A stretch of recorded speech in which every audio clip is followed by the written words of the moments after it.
Bismillahirrahmanirrahim. Assalamualaikum warahmatullahi wabarakatuh. Saya Siti Hawa binti Buhari. Boleh panggil Hawa lah untuk sesi pada pagi ini. InsyaAllah pada pagi ini kita akan adakan anjuran Majlis Pelancaran Unit Bimbingan Kaunseling Al-Hikmah. Jadi saya nak mengajak para alumni, para pelajar yang belajar di Kolej Darul Hikmah untuk sama-sama kita menyertai program pada pagi ini dan memberikan tanda sokongan kepada Kolej Darul Hikmah. Jadi bagi siapa-siapa yang tengah menonton sekarang ni, kalau mungkin ada yang para alumni, boleh listkan dekat komen, ruang komen, hashtag saya alumni tahun berapa, 2020, alumni 2019, okay, boleh letak dekat situ hashtag alumni KDH 2019. Kalau ada alumni KDH yang mungkin lagi lama lagi senior, boleh letak hashtag kat situ.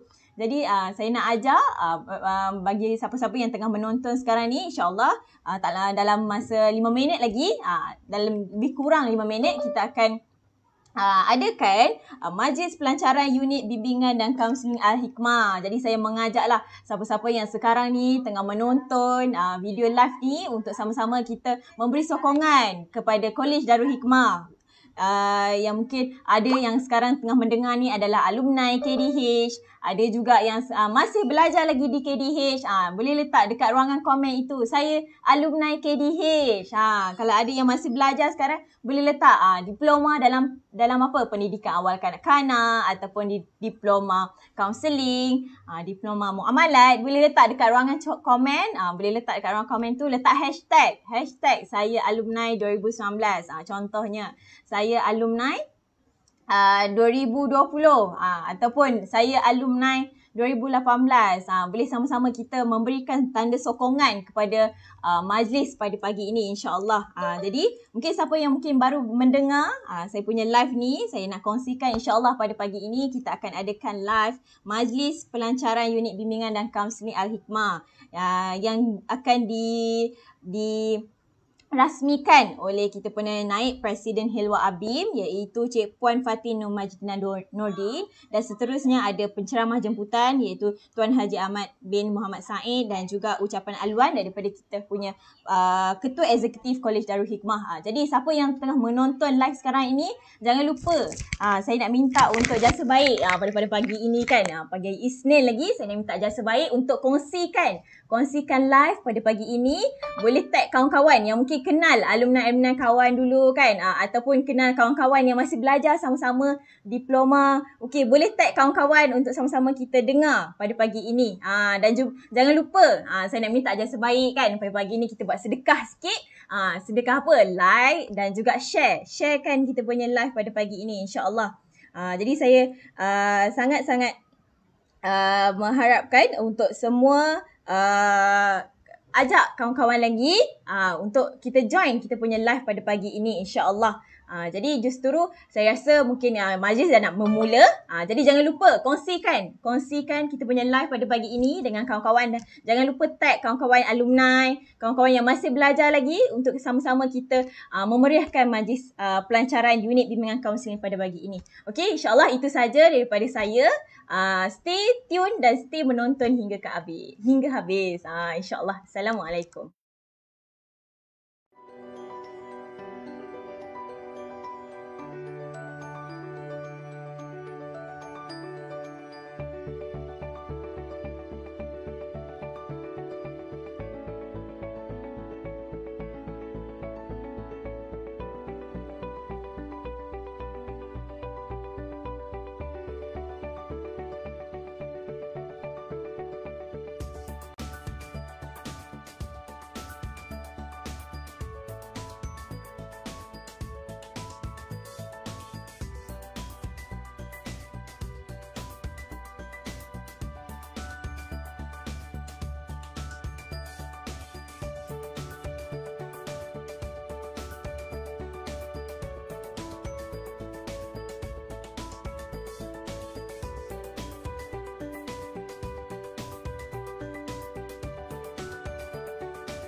Nasrullah ala inna nasrullah qarib.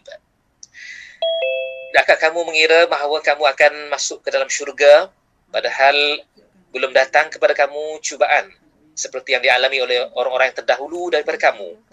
Mereka ditimpakan kemelaratan, penderitaan dan diguncang dengan berbagai cubaan sehingga Rasul dan orang-orang yang beriman bersamanya berkata, bilakah lagi datang pertolongan Allah? Ingatlah, sesungguhnya pertolongan Allah itu dekat. Surah Al-Baqarah ayat yang ke-214.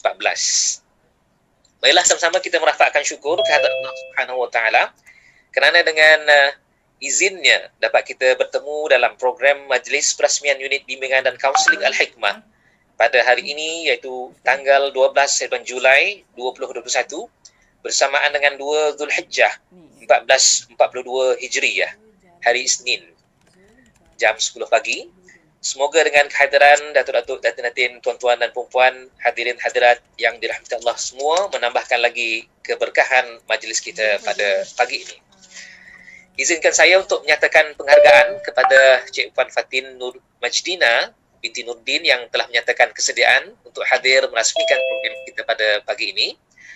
Sebagai agensi di bawah rangkaian Wadah ABIM dan PKPM, kami sangat mengharapkan sokongan padu daripada ABIM untuk memperkasakan ummah menerusi pendidikan Al-Hikmah dalam membina tamadun khair ummah. Begitu juga guru yang kami kasihi, Tuan Haji Ahmad Muhammad Said, seorang tokoh pendidik yang akan memberikan ceramah kepada kita semua pada hari ini. Kepada bunda kami, Dr. Salmijah Surif, kami amat terharu dengan sokongan dan bimbingan untuk menjenamakan semula unit bimbingan dan kaunseling Al-Hikmah ini. Kepada tetamu yang hadir juga kami memohon doa agar unit ini akan mendapat ataupun memperoleh mencapai hasrat yang kami inginkan, iaitu membantu dan memberi sokongan dan bimbingan psikologi dan kaunseling kepada pelajar-pelajar di kolej dan juga kepada agensi-agensi di bawah Wadah ABIM dan PKPM serta masyarakat awam di luar sana. Untuk makluman hadirin hadirat sekalian, antara tujuan, matlamat dan juga objektif kepada unit bimbingan dan kaunseling Al-Hikmah adalah untuk memberikan khidmat bimbingan dan kaunseling kepada pelajar Kolej Darul Hikmah dalam mengendalikan isu-isu yang berkaitan diri pembelajaran dan kerjaya pelajar. Seterusnya, menjadikan sebagai pusat rujukan kepada komuniti lantaran dapat membantu masyarakat dalam program dan aktiviti pembangunan insan yang mana dengan perkhidmatan ini secara langsung dapat membantu mereka dalam pelbagai sudut, terutama dalam menghadapi cabaran kehidupan untuk menjadi yang lebih baik. Dan yang seterusnya, yang ketiga, ialah menyediakan tempat bimbingan dan kaunseling yang selesa dan kondusif dalam menjalankan sesi kaunseling. Harapannya agar ia dapat memberikan ruang kepada pelajar, kepada kaki tangan kami dan juga kepada komuniti untuk bersama-sama melaksanakan kebaikan. Majlis diteruskan lagi dengan tayangan korporat Kolej Darul Hikmah. Dipersilakan.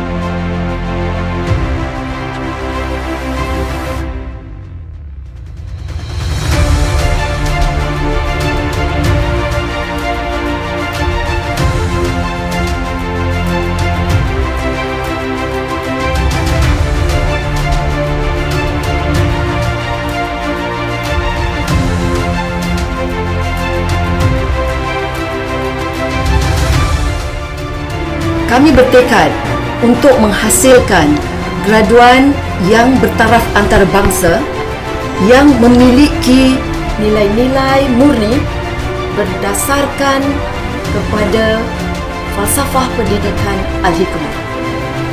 Seperti yang kita semua maklum, di luar sana ramai siswa dan siswi yang menghadapi masalah-masalah sosial. Ini bukan disebabkan oleh mereka itu tidak berpendidikan, namun mereka mungkin kurang dari segi sentuhan rohani dan sentuhan nilai-nilai murni seperti yang dijelaskan di dalam Al-Quran surah Al-Luqman ayat 12 hingga 19. Kami berjanji, kami akan berusaha sedaya upaya untuk mencapai matlamat Kolej Darul Hikmah. Oleh itu, saya menyeru semua warga Kolej Darul Hikmah untuk bersama-sama dengan saya menghasilkan para graduan siswa-siswi berhikmah. Saya terima. Saya terima. Saya terima.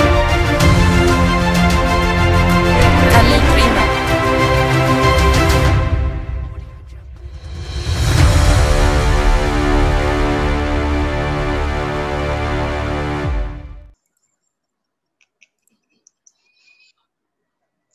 Terima kasih di atas tayangan sebentar tadi. Sebagai tanda penghargaan dan sambutan, pihak majlis dengan ini mempersilakan kepada yang berusaha Dr. Samijah binti Surif, Ketua Eksekutif Kolej Darul Hikmah, untuk menyampaikan kata-kata aluan. Falyatafaddal mashkura. Tafaddali ya Doktor. Terima kasih Ustaz Zul Jalaluddin atas sebagai pengerusi acara majlis. Bismillahirrahmanirrahim. Alhamdulillahirabbil alamin wassalatu wassalamu ala asrafil anbiya'i wal mursalin wa ala alihi wa sahbihi ajmain. Rabbi shrah li sadri wa yassir li amri wahlul 'uqdatam min lisani yafqahu qawli. Assalamualaikum warahmatullahi wabarakatuh. Yang amat dikasihi dan dihormati Adinda Cik Puan Fatin Nur Majdina binti Nordin, Naib Presiden ABIM merangkap Ketua Hilwa Angkatan Belia Islam Malaysia, yang dimuliakan dan dikasihi Tuan Haji Ahmad bin Muhammad Said, Pensyarah Kanan Kolej Darul Hikmah dan mantan Ketua Eksekutif Kolej Darul Hikmah, yang dikasihi Ustaz Zul Jalaluddin Madrani, pengerusi Unit Bimbingan dan Kaunseling Al-Hikmah, Kolej Darul Hikmah, yang juga Ketua Jabatan Sains Sosial dan Pendidikan Kolej Darul Hikmah, kepada semua pimpinan dan pegawai-pegawai Kolej Darul Hikmah, para pensyarah, para pelajar, tuan-tuan dan puan-puan yang saya hormati sekalian. Assalamualaikum warahmatullahi wabarakatuh.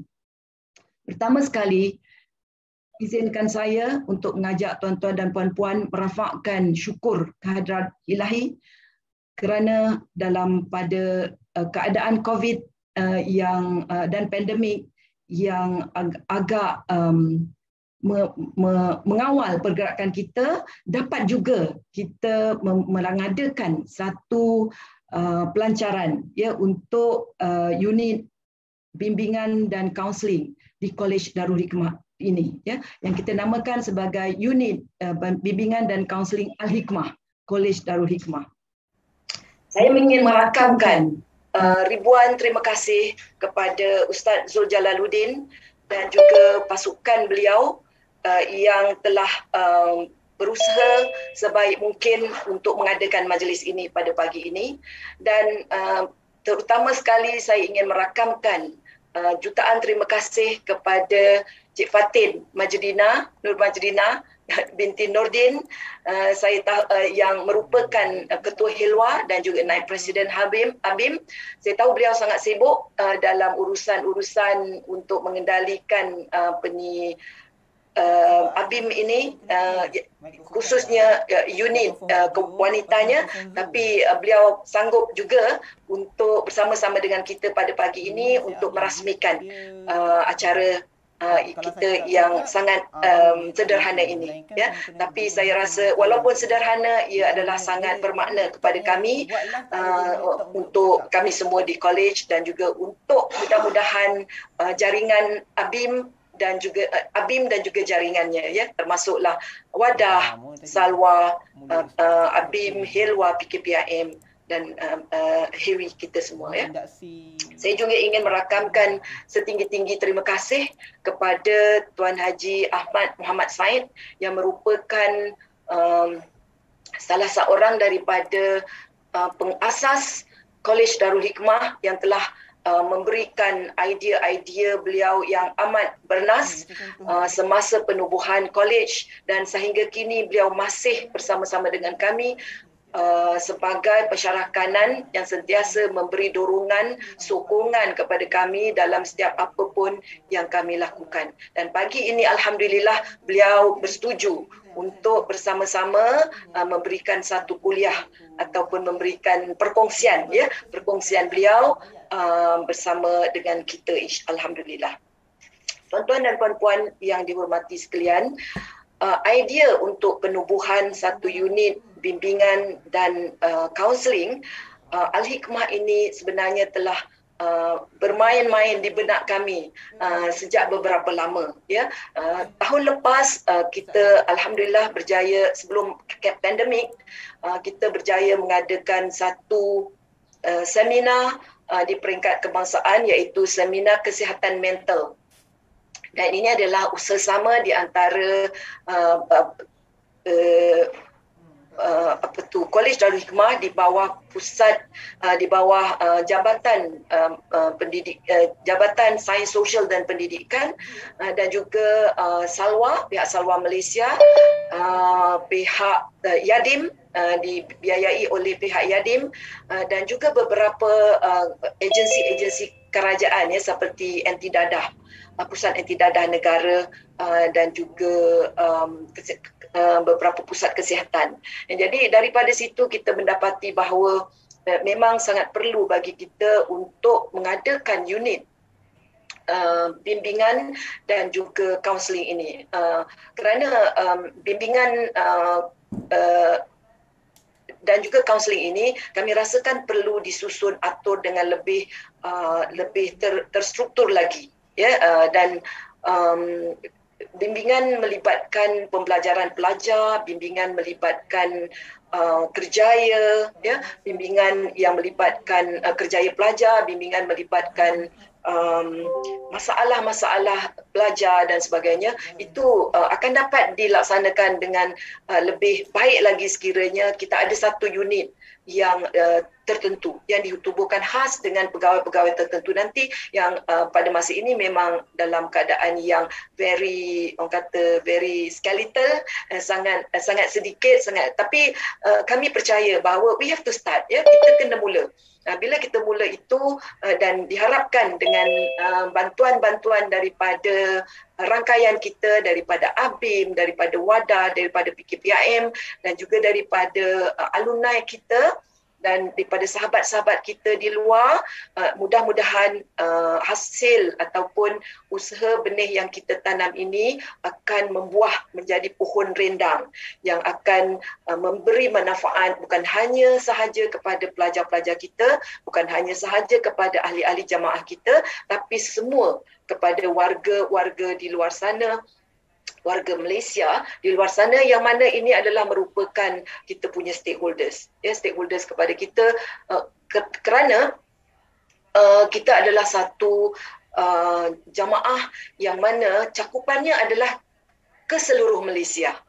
Kita ada WADA, kita ada ABIM, yang mana WADA, ABIM pun ada aktiviti-aktiviti, dan juga PKPIM, tidak lupa PKPIM mempunyai aktiviti-aktiviti outreaching, yang melibatkan kaunseling, yang melibatkan bimbingan dan sebagainya, termasuk juga badan-badan lain yang ditubuhkan seperti FAME dan sebagainya.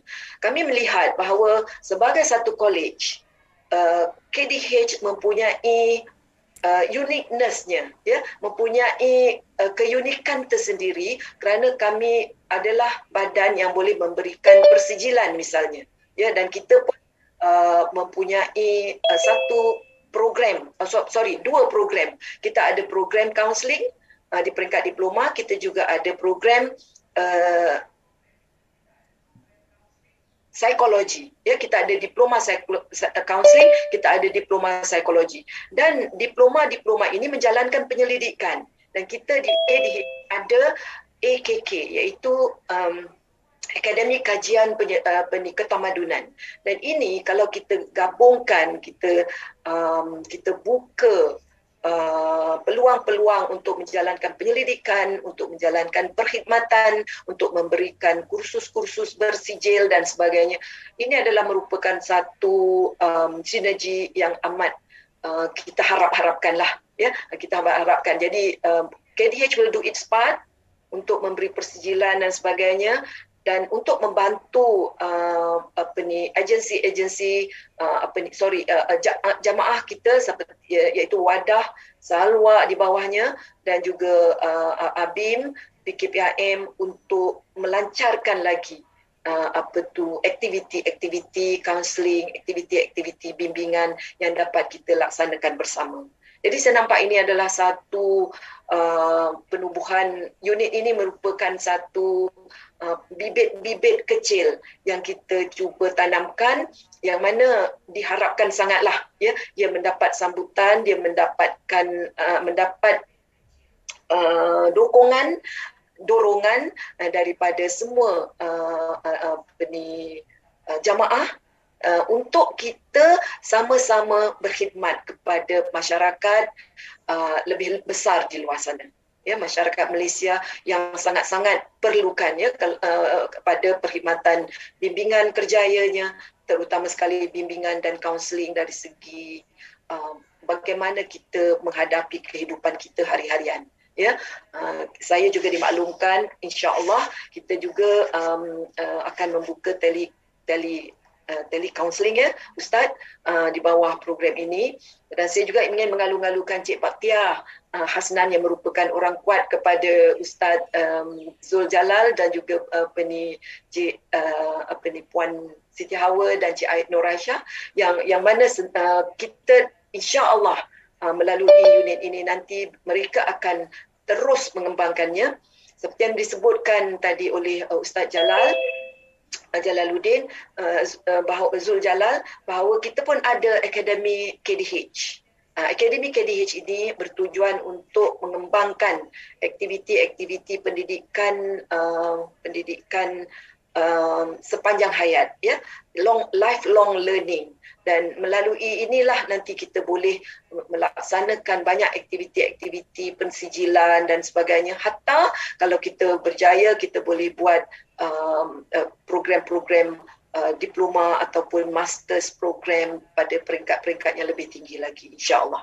Jadi itulah, saya sangat berbesar hati dan sangat berterima kasih kepada semua rakan-rakan, khususnya kepada Cik Puan Fatin Nur Majlina yang sudi hadir, dan juga kepada guru kita iaitu Tuan Haji Ahmad Muhammad, dan kepada semua, ya, yang memberikan dukungan dan sokongan kepada kita dalam kita melaksanakan program yang pada peringkat ini kecil, tapi kami sangat mengharapkan bahawa ianya akan meletup menjadi sesuatu yang lebih besar lagi, yang memberi gagasan yang lebih dapat banyak membantu mereka di luar sana, sesuai dengan kita punya misi dan visi untuk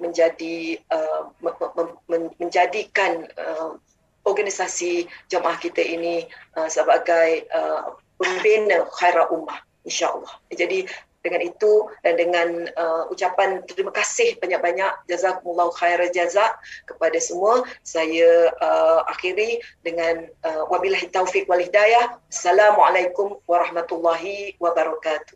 Terima kasih.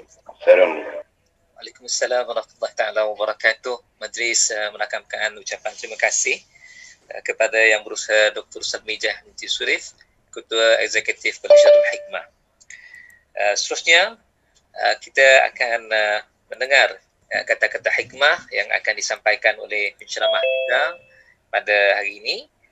Tak pula saya menyatakan dengan panjang lebar biodata beliau, kerana saya merasakan bahawa beliau ini sudah pun dikenali, khususnya di kalangan pimpinan-pimpinan ABIM yang lama, ya, Wadah, ya, dan juga PKPIM, dan juga rakan-rakan taulan kita yang ada, mudah-mudahan pada hari ini juga, kerana dengan ketokohannya sudah pun beliau dikenali, ya. Namun secara peribadi saya mengenali kepada Tuan Haji Ahmad bin Muhammad Said ini adalah sebagai seorang tokoh guru, sebagai pendidik, ya, sebagai murabbi. Yang saya difahamkan bahawa Tuan Haji Ahmad Muhammad Said inilah seorang daripada panel ya yang melakar dan menuliskan tentang falsafah pendidikan negara 1987 dan juga falsafah pendidikan kebangsaan 1996 yang mana matlamat kepada pendidikan negara itu sebagai yang kita maklumi adalah untuk melahirkan warga negara yang mempunyai sahsiah yang baik, seimbang dan sepadu dari segi intelek, rohani, emosi dan jasmani, berasaskan kepada Tuhan. Dan alhamdulillah saya sangat beruntung sekali kerana saya kira saya adalah antara generasi yang telah dibesarkan di masa atau di era tersebut, dan dah kita dapat lihat juga dia punya keberhasilan dan juga kemajuan ataupun kemenjadian insan ya yang wujud sekarang ada di kalangan rakan-rakan kami yang dah menjadi pimpinan-pimpinan di dalam jabatan-jabatan tertentu kerajaan dan juga di tempat-tempat lain swasta dan sebagainya. Alhamdulillah kami sangat bersyukur dengan situasi itu dan mudah-mudahan dia akan terus lebih baik di masa-masa yang akan datang. Tanpa melengahkan masa lagi, majlis dengan ini menjemput kepada Tuan Haji Ahmad bin Muhammad Said untuk menyampaikan ceramah beliau. Tafadhal masykurah Tuan Haji.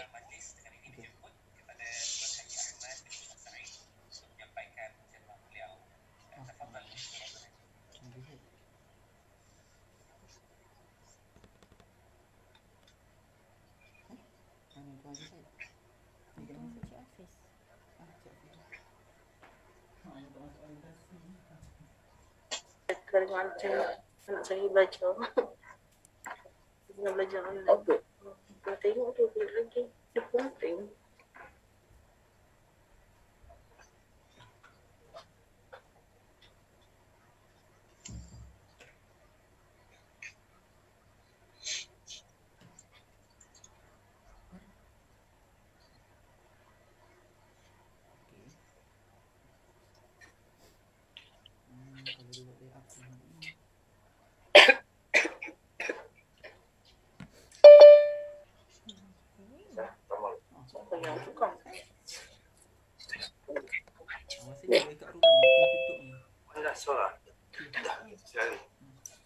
Assalamualaikum warahmatullahi wabarakatuh.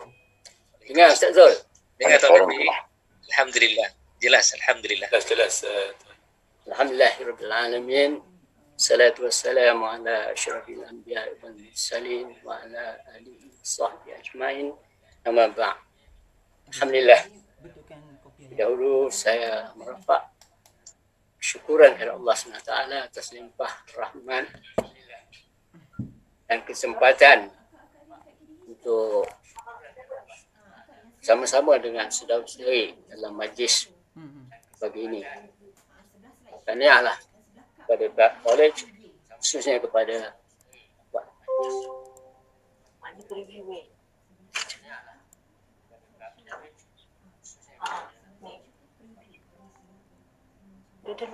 next slide.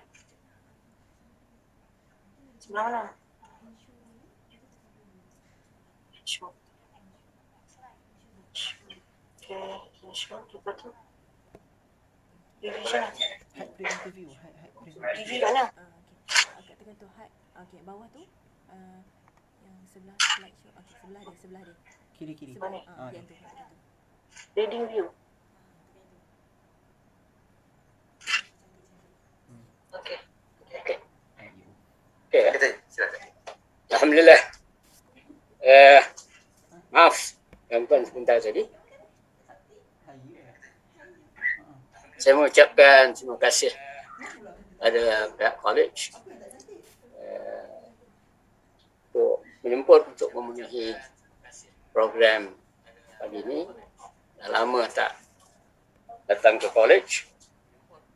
Dah lama juga tidak terlibat dalam banyak program. Jadi alhamdulillah bagaimanapun dalam zaman, dalam musim apa dia panggil ni, new normal. Dalam zaman new normal ini, jadi kita dapat juga mengadakan program ini. Jadi tajuk yang akan saya bincangkan ialah bimbingan dan kaunseling, pendidikan dan kehidupan. Tapi sebelum pergi lebih jauh, keadaan yang kita namakan sebagai new normal ini, inilah sebenarnya istilah yang sepatutnya ialah abnormal. Keadaan sudah jadi tidak normal lagi. Bila sudah jadi tidak normal, kita namakan abnormal. Tapi untuk memberikan gambaran yang baik kepada keadaan ini, maka kita namakan dia suatu new normal. Yang bertujuan supaya kita terpaksa atau kita perlu mengubah segala kebiasaan kita selama ini dengan kebiasaan-kebiasaan yang baru, yang mendatangkan kesan ke atas semua orang. Bukan saja orang yang kena COVID, orang yang tak kena COVID pun turut terlibat sama. Jadi saya mulakan secara usaha-usahaan. Yang pertama ni,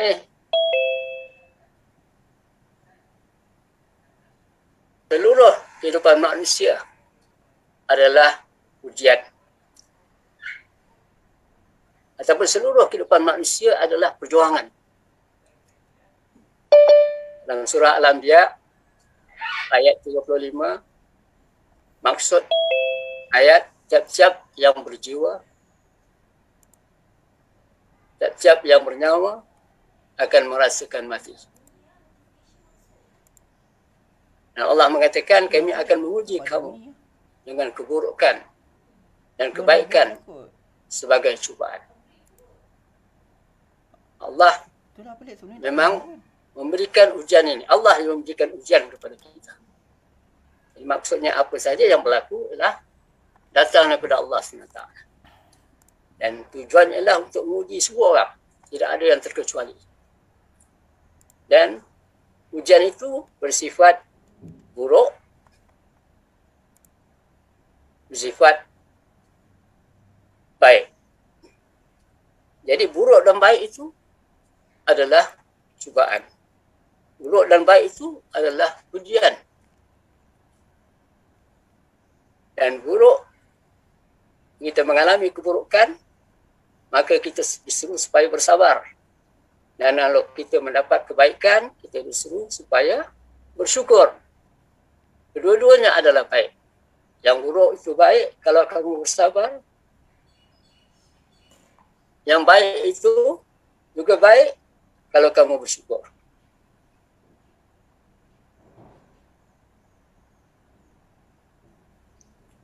Jadi bentuk-bentuk ujian semua yang kita miliki, yang sebenarnya bukan milik kita atau bukan kepunyaan kita.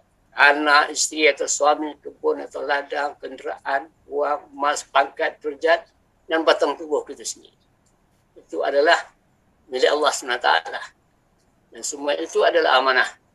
Jadi dipikulkan ke atas pundak setiap orang.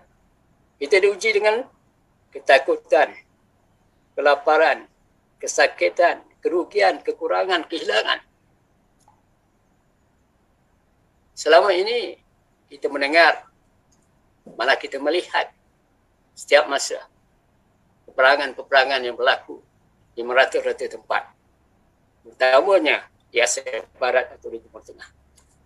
Dan kita lihat bahawa semua orang mendapat kesan daripada peperangan itu. Dan kita dapat melihat juga dengan mata kepala kita betapa teruknya, betapa parahnya kesan yang menimpa mereka. Dan hari ini, walaupun bukan perang, kita juga berhadapan dengan satu keadaan macam perang yang menimpa setiap orang. Bukan satu orang, bukan setengah tempat, tapi setiap orang dan semua tempat. Kita juga diuji dengan kekayaan dan kemiskinan. Kaya pun ujian, miskin pun ujian. Dan kita diuji oleh dengan segala keindahan dunia ini. Macam-macam yang ada. Yang kita jadi terpesona dengan keindahannya dan mungkin menyebabkan kita jadi leka, lalai, lelan dan sebagainya. Tanpa ujian, wabak COVID-19 mendatangkan kesan yang meluas dan parah ke atas manusia di seluruh dunia. Kehilangan pekerjaan dan sumber pendapatan, kehilangan rumah dan kenderaan, kesakitan dan kematian, kelaparan dan ketakutan, kemiskinan dan kekurangan.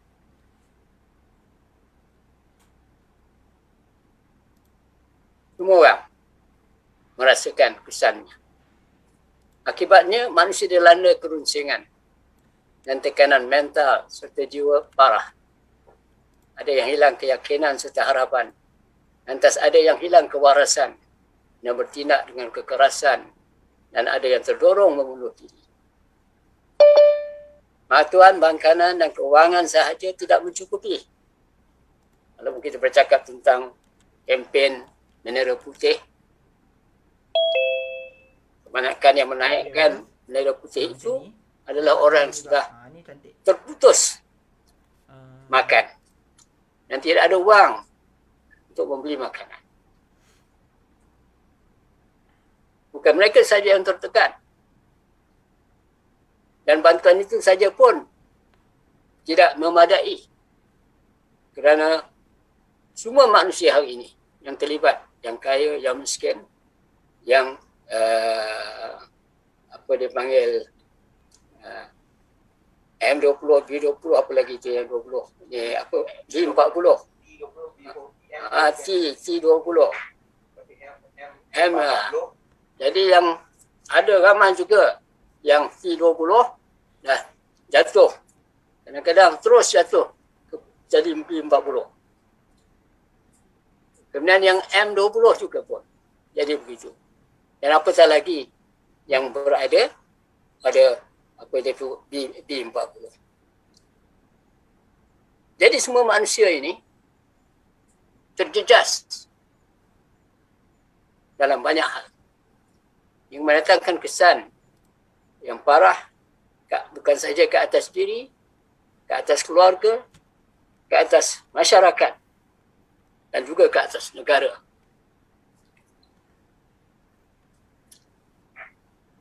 Bimbingan dan kaunseling. Intipati bimbingan dan kaunseling ialah untuk membantu individu mengenal dan memahami diri dan dunia serta persekitarannya dengan tujuan untuk memantapkan psikologi dan keyakinan, meningkatkan kemajuan diri atau personal dan juga kematangan sosial, serta meningkatkan keupayaan dan produktiviti. Dalam hal ini, Allah menjelaskan, wahai manusia, sesungguhnya telah datang kepadamu pelajaran mau'izah dari Tuhanmu yang penawar bagi penyakit, yang berada dalam dada dan petunjuk serta rahmat bagi orang-orang yang beriman. Belum, kena ubah. Pendidikan. Saya nak sentuh pendidikan. Nak buat ni. Aduh. Kata didik bermaksud pelihara, jaga dengan berhati-hati, dan ajar di samping bimbing dan tuntun. Dalam istilah Yunani, pedia, yang bermaksud pendidikan, juga membawa maksud menuntun anak. Menuntun maksudnya memegang tangan anak itu dan membawanya berjalan. Educate kemudian menjadi education dalam istilah Mami bermaksud menuntun juga dan merealisasikan potensi anak. Dalam istilah dalam bahasa Arab yang lazimnya kita gunakan ialah tarbiyah, bermaksud memelihara, mengurus, merawat dan mendidik. Dan ta'dib, ada juga yang menggunakan istilah ta'dib yang membawa maksud mengajar sopan santun dan menanam adab. Tengok hanya siapa yang buka page KDH dengan buat TV je. Seterusnya, apa dia pendidikan? Dia tak ada. Saya kutip daripada dua sumber di sini. Pendidikan adalah usaha sadar dan terencana untuk mewujudkan suasana belajar dan proses pembelajaran agar peserta didik atau anak didik secara aktif mengembangkan potensi dirinya untuk memiliki kekuatan spiritual keagamaan, pengendalian diri kepribadian, kecerdasan, akhlak mulia serta keterampilan yang diperlukan dirinya, masyarakatnya, bangsanya dan negara. Ini daripada Undang-Undang Nombor 20 tahun 2003 tentang Sistem Pendidikan Nasional Indonesia. Di Malaysia ni kita dah selalu tengok dah. So kita pinjam atau kita lihat apa yang dicatatkan dalam Undang-Undang Pendidikan di Indonesia. Kemudian At-Tabari. Tarbiyah adalah proses pengembangan dan bimbingan.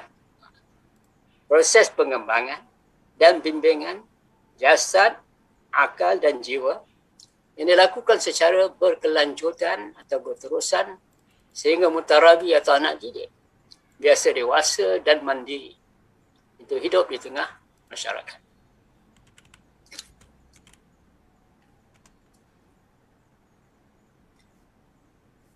Pendidikan dan kehidupan. Saya kutip apa yang dikatakan oleh Profesor Hannah Holborn Gray, Presiden Universiti Chicago,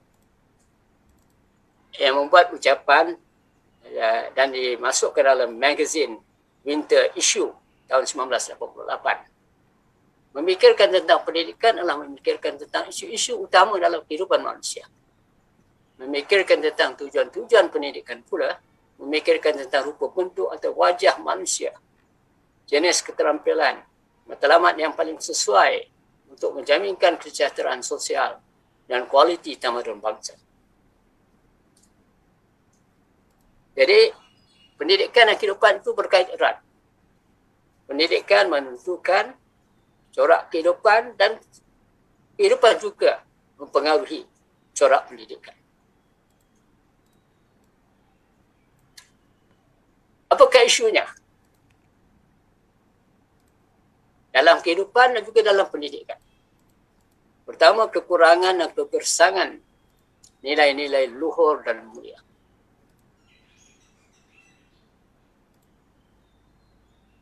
Isu yang besar dalam pendidikan ialah ilmu tanpa nilai.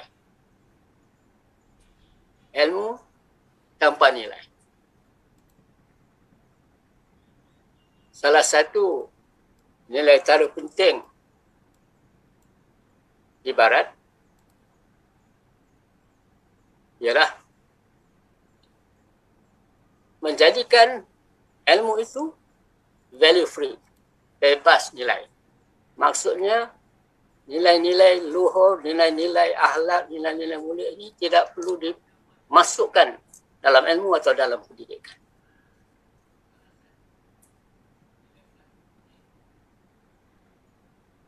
Dan akibatnya, betapa lama pun seseorang itu belajar dari sekolah rendah ke menengah, ke atas sampai ke universiti, mereka tidak dapat atau mereka tidak diajarkan nilai-nilai luhur dan mulia. Dan maknanya mereka mencari sendiri nilai-nilai tersebut. Dan ini menyebabkan tidak semudah itu bagi mereka untuk mendapatkan nilai-nilai itu secara tidak sengaja, secara accidental. Yang kedua, isu besar dalam pendidikan dan juga kehidupan manusia hari ini ialah kekurangan kebijaksanaan atau hikmah. Kita cakap tentang hikmah, College Darul Hikmah. Kekurangan kebijaksanaan. Dan konsep bijaksana, sebab hikmah ini adalah satu konsep yang ada dalam Al-Quran dan dalam bahasa Arab. Kalau dalam bahasa Inggeris disebut wisdom. Tapi orang Melayu menggunakan istilah bijaksana. Dua perkataan yang digabungkan. Bijaksana. Dan ini lahir daripada pemikiran atau fikrah Islami.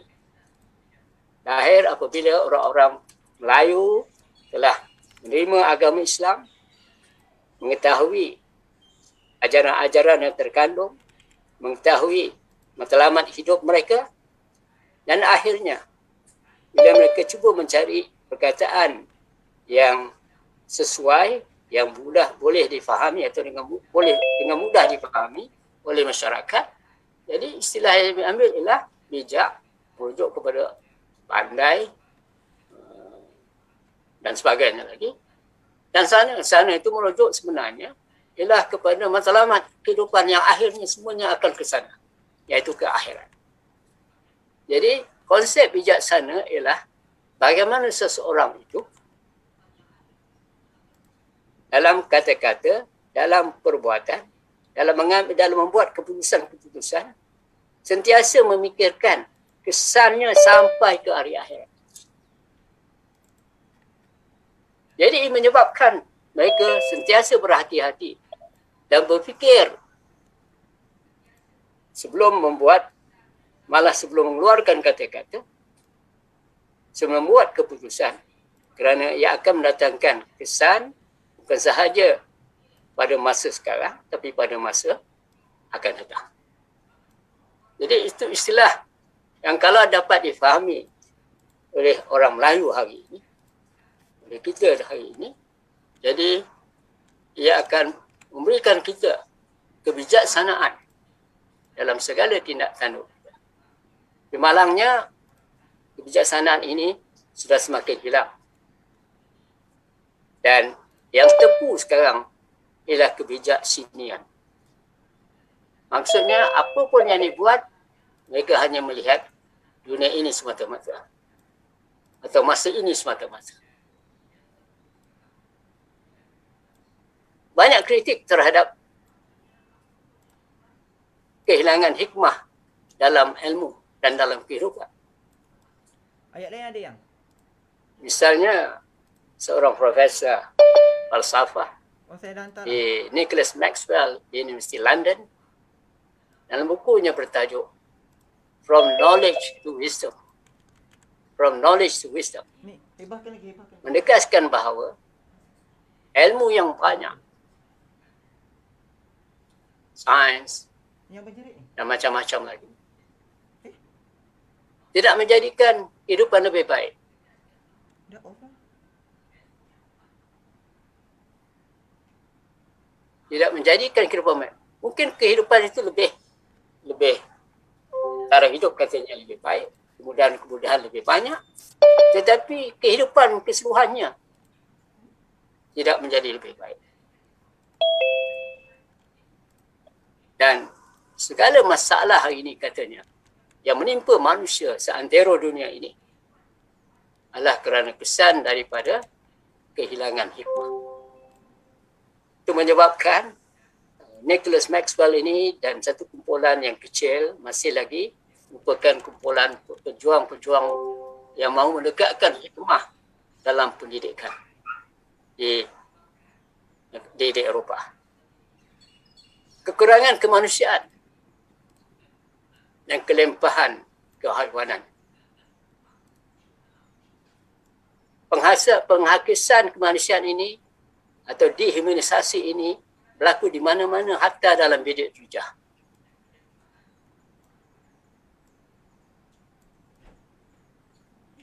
Hatanya di tempat yang fragot. Apatah lagi juga di tempat awam. Alhamdulillah, kita di negara kita ini masih dapat melihat kemanusiaan. Orang berlumba-lumba untuk membantu. Naikkan saja bendera putih, ramai yang akan datang untuk membantunya.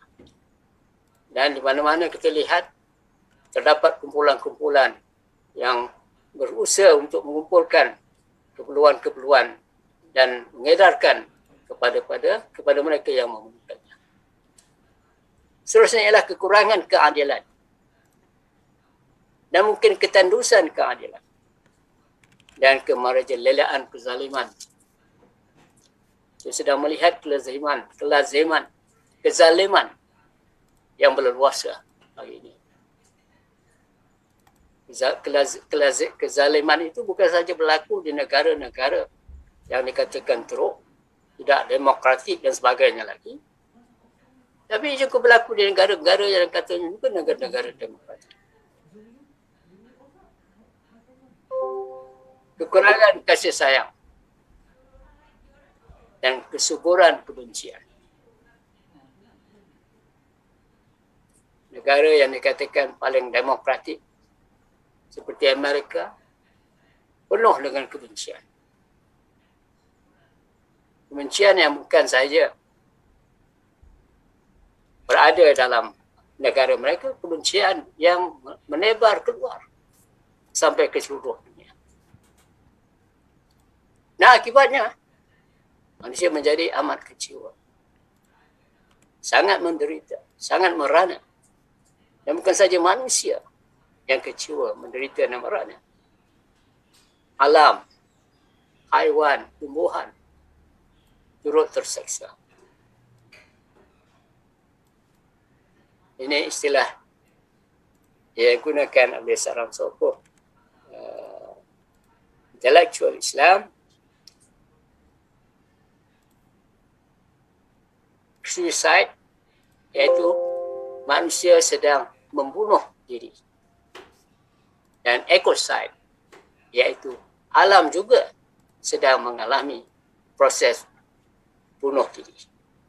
Jadi suicide dan ecocide.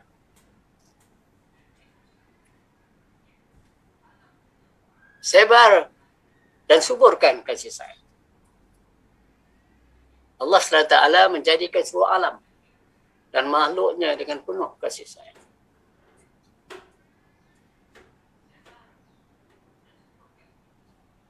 Tali yang menambat dan mengikat seluruh manusia, termasuk seluruh alam dan makhluk yang lain, ialah kasih sayang.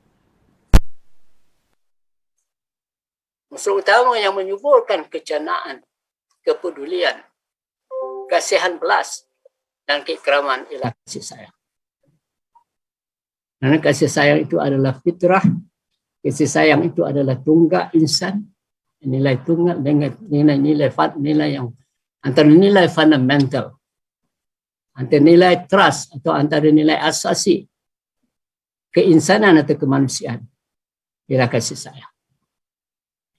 Kasih sayang adalah kemuliaan, kasih sayang adalah keindahan, kasih sayang adalah keadilan, kasih sayang juga adalah kebahagiaan.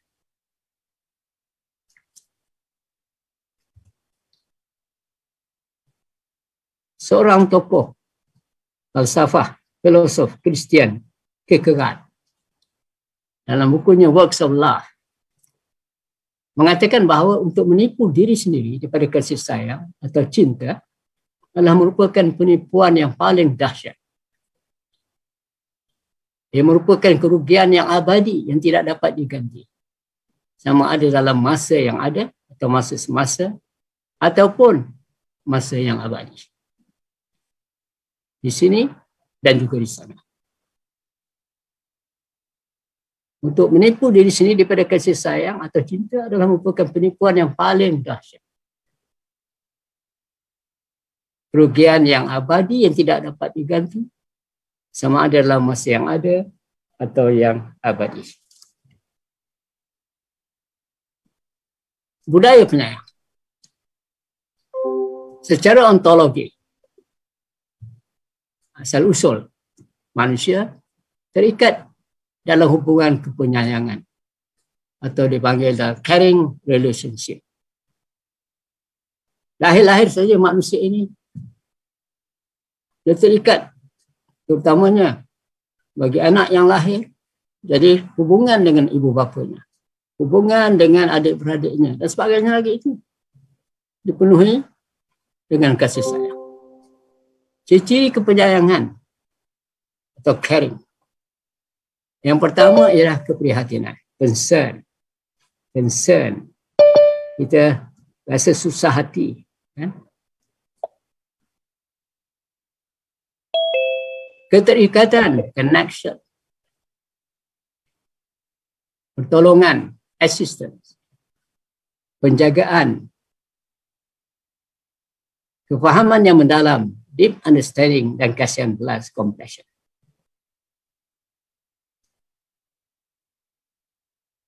Saya nak jelaskan sekarang ini.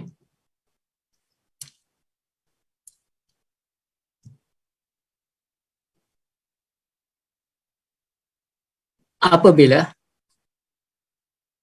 seorang anak dihantar ke sekolah,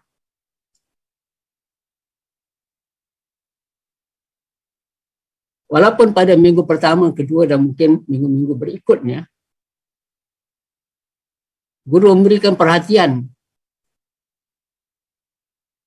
memanggil pelajar tersebut atau murid tersebut nama masing-masing, kerana nama itu dipasang atau dilekatkan pada baju.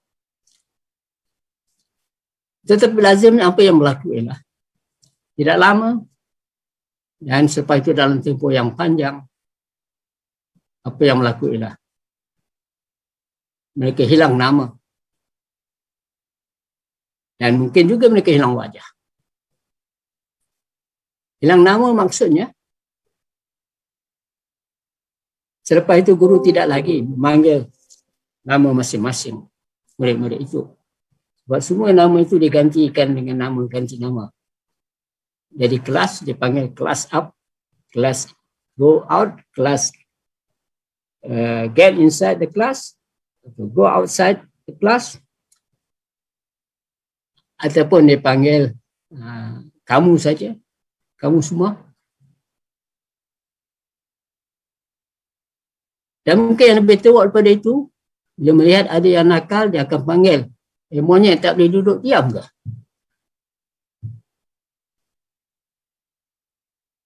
Jadi, namanya sudah hilang. Padahal pada nama itu ialah identiti.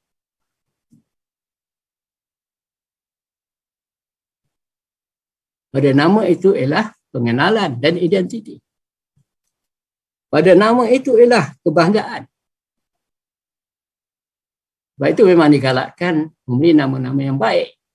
Sebab bila nama yang baik itu sentiasa dipanggil dan disebut, dia akan menambahkan, memperkuatkan kebanggaan diri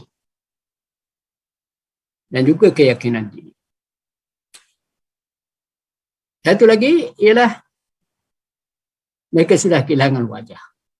Jadi nameless and faceless human beings. Apa maksudnya? Mereka akan dipanggil kelas. Semua ada 35 orang dalam sebuah kelas itu dipanggil kelas. Kelas berdiri, kelas duduk, kelas masuk kelas, kelas keluar kelas. Apa dia kelas?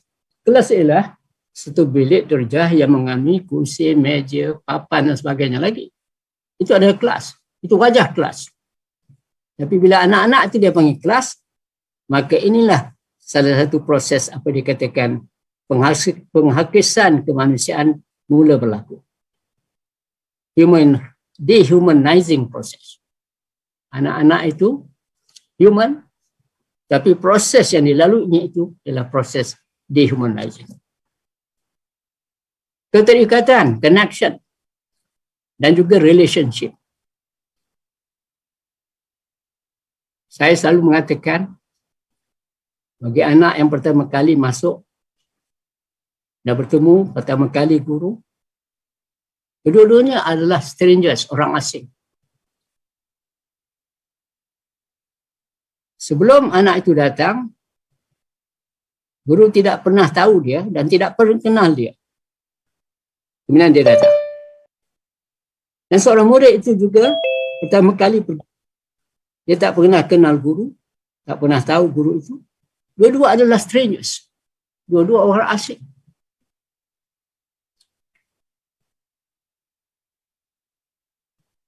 Kemudian, barulah bermula apa yang dikatakan connection. Ataupun perhubungan. Dalam konteks perhubungan ini, ia bermula dengan apa kita katakan perhubungan yang non-fizikal. Bila cikgu masuk dalam kelas, melihat guru, melihat wajah guru. Guru itu bagaimana wajahnya? Lembut, nampaknya baik, ataupun wajahnya garang dan sebagainya. Itu first impression. Walaupun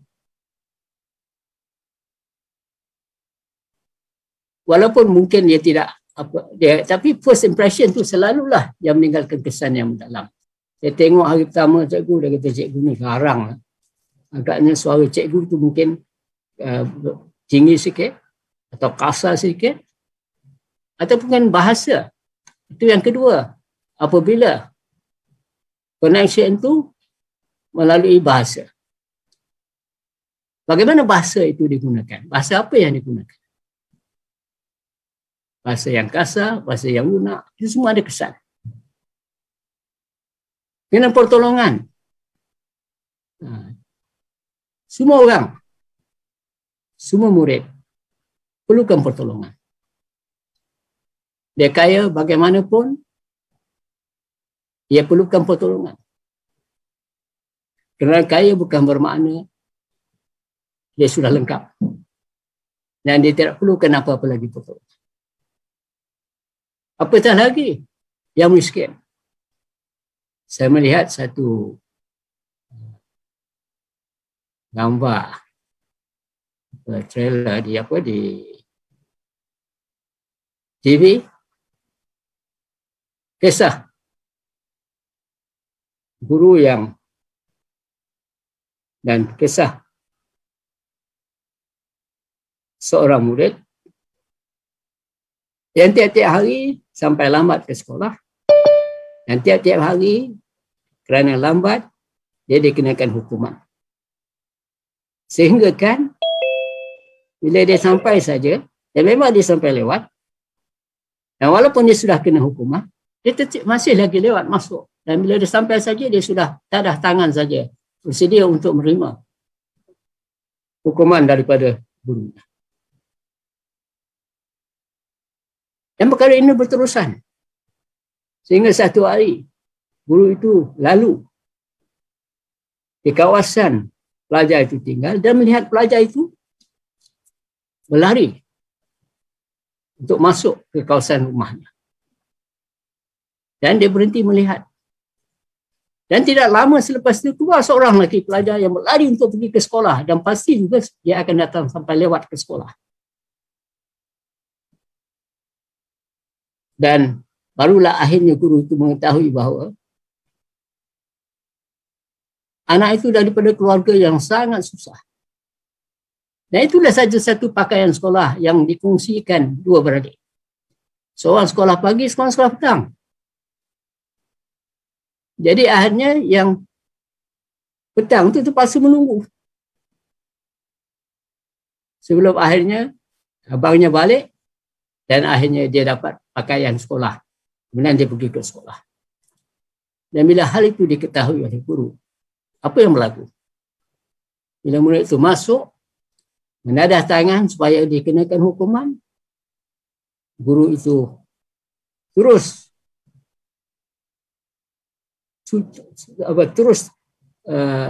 melutut di hadapan murid itu. Minta maaf. Kerana rupanya murid itu yang perlukan pertolongan, tapi kerana dia tidak mengetahui. Akibatnya kita lihat murid itu tiap-tiap hari dikenakan hukuman. Hanya keadaan berubah setelah guru itu mengetahui keadaan yang sebenarnya. Penjagaan. Ini satu konsep caring yang kita cuba laksanakan di sekolah. Tapi nampaknya tidak berjaya. Iaitu apabila seseorang itu diserahkan kepada guru, guru akan mengambil tanggungjawab itu dan take charge. Menjaga anak itu. Anak itu adalah jagaannya bila ia berada dalam tangannya. Dan sebagai orang yang menjaga, dia mengambil tanggungjawab daripada ibu bapa. Menjadi ibu atau bapa kepada anak itu. Dan perlu melihat kepada kebajikan anak itu. Perlu melihat kepada keperluan anak itu. Dan perlu berusaha untuk mengatasi masalah-masalah itu. Kefahaman yang mendalam, deep understanding. Faham maksudnya di sini lah, kenal anak didiknya itu dengan, kalau boleh, selengkap-lengkapnya. Dia mengetahui apakah minat, apakah bakat, apakah yang tidak disukai, apakah yang disukai, dan sebagainya lagi. Dalam konteks ini juga saya selalu menegaskan, guru jangan terus daripada hari pertama menjadi stranger kepada, menjadi orang asing kepada anak itu, dan dia belajar sepanjang tahun, dia masih asing. Apatah lagi kalau anak itu belajar bertahun-tahun dengan guru yang sama, malah mungkin dengan guru yang lain, tetapi tetap guru itu adalah stranger. Maksud apa? Maksudnya apa? Anak didik tidak kenal. Hingga kadang-kadang saya gunakan istilah, di kalangan anak didik, guru jadi teka-teki. Boleh melihat satu hari guru itu datang daripada satu arah. Jadi dia berkata, guru kita agak tinggal di sana. Bila hari yang lain melihat guru itu datang pada arah yang lain, ada pula yang mengatakan dia tinggal di sana. Jadi akhirnya ini teka-teki anak didik. Sebab apa? Sebab guru tidak membuka dirinya supaya anak-anak itu kenal dan faham.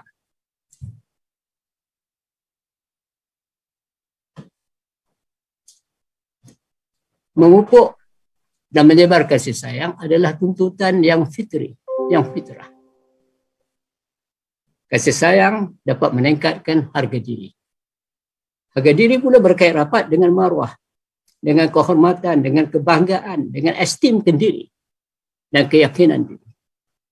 Dan semua ini yang akan membina watak dan pribadi yang baik atau karakter anak-anak tersebut.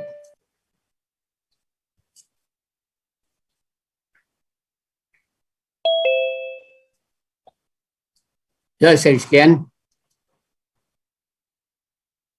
Sebelum saya akan habiskan dengan kisah Classroom of Flowers, tapi sebelum itu kita lihat kata-kata ini.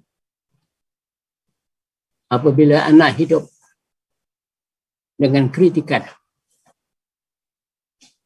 dia belajar untuk condemn. Apabila anak-anak hidup itu dengan kekasaran, dia belajar untuk bergaduh. Apabila anak-anak itu hidup dengan ridicule,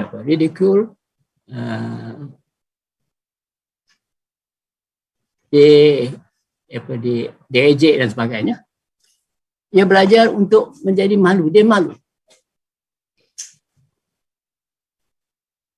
Dia tidak akan buka mulut, dia tidak akan bertanya, dia akan sentiasa berdiam diri dan dia cuba mengasingkan dirinya. Apabila anak itu hidup dengan yang sentiasa dimalukan, awak ini bodoh, awak ini tidak pandai, awak ini degil, awak ini monyet, awak ini sebagainya. Dia belajar sentiasa berasa bersalah, dia berasa salah. Ini salah saya, ini salah saya, ini salah saya. Ini saya akan kaitkan nanti dengan cerita Classroom Full of Flowers. Apabila anak itu hidup dengan toleransi, ia belajar untuk menjadi sabar. Apabila anak itu hidup dengan galakan, ia belajar untuk mendapat keyakinan. Apabila anak itu hidup dengan sanjungan, ia belajar untuk menghargai. Apabila anak itu diajar dengan kesaksamaan, ia akan belajar erti keadilan. Apabila anak itu belajar dengan keselamatan, ia belajar untuk mempunyai keyakinan. Apabila anak itu belajar dengan persetujuan, ia belajar, ia hidup, ia belajar untuk menjadi orang dia akan menyukai dirinya. Saudara sekalian, dalam satu artikel lama ni, saya ingat sekitar 1980-an, dalam Reader's Digest, ada satu artikel yang berjudul Classroom Full of Flowers. Kisah ini di Amerika, di kawasan luar bandar di Amerika. Kisah seorang guru bernama Janice yang baru tamat belajar di universiti, dihantar ke sebuah sekolah di luar bandar. Pada hari pertama, ia pergi ke sekolah tersebut. Setelah mengaku diri, dan dia diberitahu kelasnya dan sebagainya, lalu dia bergerak untuk pergi ke kelas. Dan sewaktu dia sedang berjalan itu, bertemu dengan satu kumpulan pelajar yang sedang bergaduh.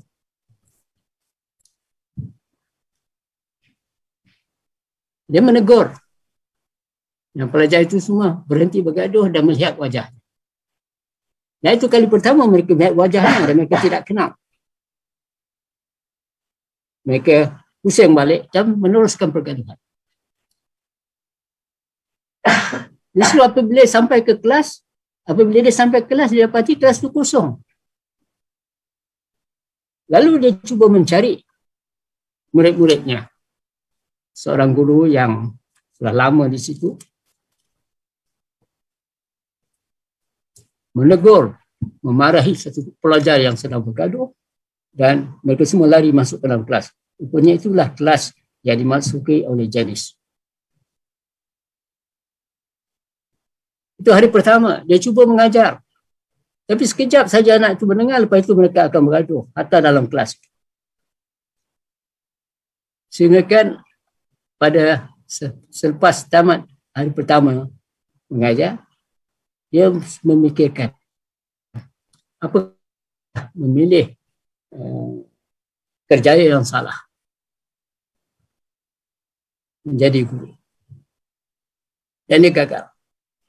Dia tidak berupaya untuk mengawal anak-anak. Sepanjang malam dia tidak tidur memikirkannya. Dan pada hari berikutnya, dia teringat. Sesama pelajar itu mereka memanggil antara satu sama lain, "You retard." Retard maksudnya tergencat. Yang lain pun membalasnya, "You also retard." You retard, you retard. Jadi dia kata, bila dia masuk saja, bila dia masuk dalam kelas itu, dia mengatakan, "You know children, when I was in school, I was also called retard." Anak-anak itu seronok mendengarnya. Rupanya cikgu kita ni pun macam kita juga. Retard. Dan kita lihat anak-anak itu mula memberikan perhatian pada guru tersebut. Guru ini retard. Tapi dia sudah belajar sampai ke universiti dan dia sudah datang ke sekolah dan jadi guru.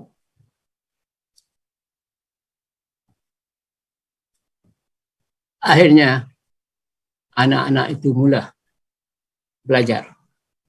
Itu pertama kali setelah mereka berada di sekolah itu mereka mula belajar. Siapa mereka ini? Anak-anak ini.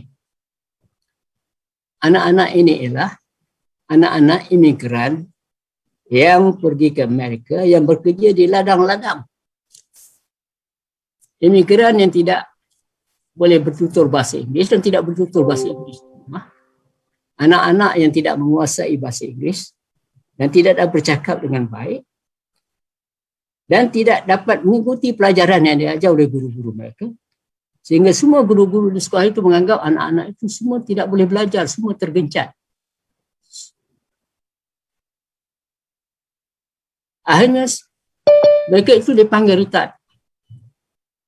Sehingga kan apabila oleh kerana benda ini, tiap-tiap hari sepanjang masa semua guru yang masuk akan panggil mereka retard, you retard.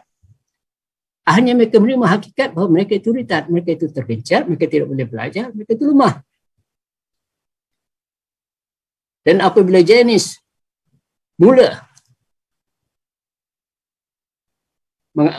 apabila Janice mengatakan dia adalah retard dan dia telah berjaya, jadi anak itu mula melihat kepada Janice dan mula mendengar kata-kata Janice dan mula belajar. Setahun selepas itu, Janice berpindah setelah berkahwin ke tempat lain. Pada hari akhir persekolahan, sebelum dia meninggalkan sekolah itu, apabila dia sampai ke kelas, terkejut melihat bahawa di atas setiap meja dalam bilik darjah itu, dalam kelas itu, ada sekuntum bunga. Anak-anak ini, anak-anak imigran yang hidup susah, yang tidak ada wang atau tidak cukup wang. Tapi itulah yang diusahakan dan mereka berusaha sedaya upaya untuk setiap orang memberi sekutum bunga yang diletakkan atas meja masing-masing.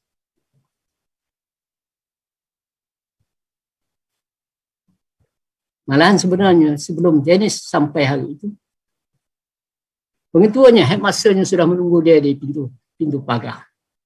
Dia kata, Janice, what happens to your class? Dia tanya, apa yang berlaku dalam kelasnya? Dia pun pergi. Dan dia melihat setiap meja ada bunga. Dan anak-anak itu dan Janice menangis sampailah mereka berpisah. Beberapa tahun kemudian, 10 atau mungkin lebih, Janice kembali mengajar di sekolah yang tidak jauh pula dengan sekolah asalnya, sekolah lamanya.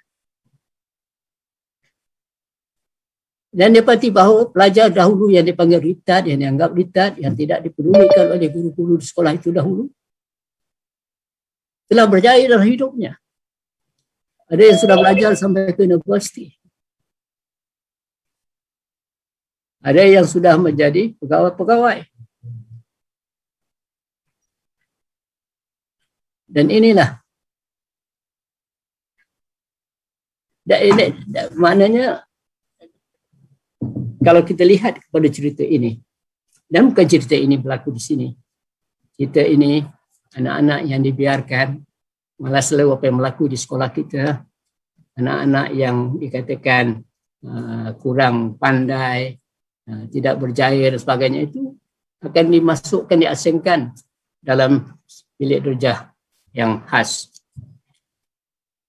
Dan kadang-kadang kerana mereka ini bising dan susah dikawal, selalunya pengetua atau guru akan mencari kelas yang jauh daripada pejabat, jauh daripada orang ramai yang datang, pelawak yang datang ke sekolah, supaya mereka tidak mendengar dan tidak melihat apa yang dilakukan oleh anak-anak tersebut.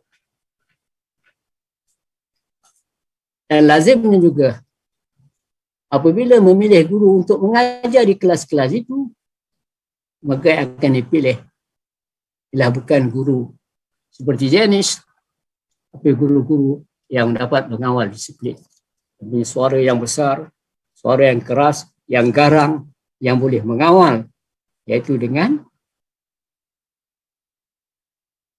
mengangkatkan suara. Berapa ramai anak-anak yang sebenarnya menjadi bangsa kepada keadaan di seluruh negara di sepanjang masa. Wallahu a'lam. Terima kasih sekian. Assalamualaikum warahmatullahi wabarakatuh. Yang akhir saya tak sebutlah, maaf. If a child lives with acceptance and friendship, he learns to find love in the world. Dan itu yang nak kita cari, yang itu yang nak kita pupuk, yang itu nak kita sebar dan tebarkan sepas-sepasnya. Dan ini adalah ingredient yang paling penting untuk kita membantu mengatasi segala masalah hidup. Wallahu a'lam. Assalamualaikum warahmatullahi wabarakatuh. Waalaikumsalam warahmatullahi wabarakatuh. Majlis merakamkan jutaan terima kasih kepada Tuan Haji Ahmad Muhammad Said di atas ceramah beliau dan juga pesan-pesan hikmah, ya, ternyata alhamdulillah terasa berkesan sekali, terasa di hati, di jiwa kita, ya. Di mana pesan-pesan itu, ya, memberikan suatu mesej yang besar kepada kita untuk kita menebarluaskan ataupun kita ripples, kita berikan gelombang kepada kehidupan ini dengan penuh kasih sayang, ya, iaitu acceptance dan juga friendship. Begitulah, ya, peri pentingnya tauladan dan bagaimana pesan-pesan guru-guru kita, ya, Tuan Haji Ahmad Muhammad Said, pesan-pesan ayahanda kita Haji Datuk Siddiq, semuanya, ya, dan juga guru-guru kita yang lain adalah sangat penting, ya, untuk kita ambil iktibar, ya, seperti Rasulullah juga mengajar kepada sahabat baginda agar menebarkan kasih sayang, ya, sesama mereka, ya. Sehingga kan Sayyidina Ali karamallahu wajhah sendiri pun menjelaskan bagaimana tahap-tahap dalam pendidikan itu bermula daripada memberikan bermain dengan anak-anak, kemudiannya mendidik dengan disiplin dan kemudiannya bersahabat, ya. Jadi terima kasih banyak Tuan Haji Ahmad Muhammad Said di atas ceramah beliau, ya, dan ini memberikan satu rasa lega lah bagi diri kami yang akan nanti, ya, melaksanakan tugas dan tanggungjawab sebagai kaunselor dan juga sebagai pembimbing, ya, kepada anak-anak murid kami dan juga masyarakat seluruhnya. Jazakumullah khairan jazak kepada Tuan Haji Ahmad Muhammad Said.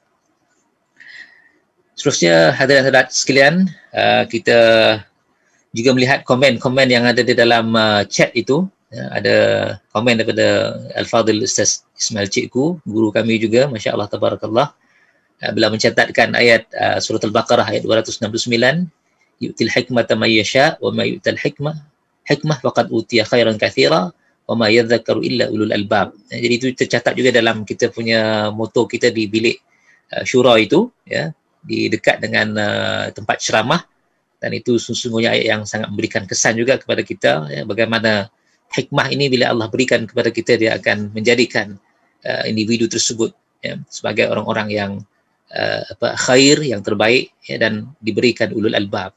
Mudah-mudahan kita doakan kita beroleh kebaikan-kebaikan itu. Majlis seterusnya kita teruskan lagi, ya.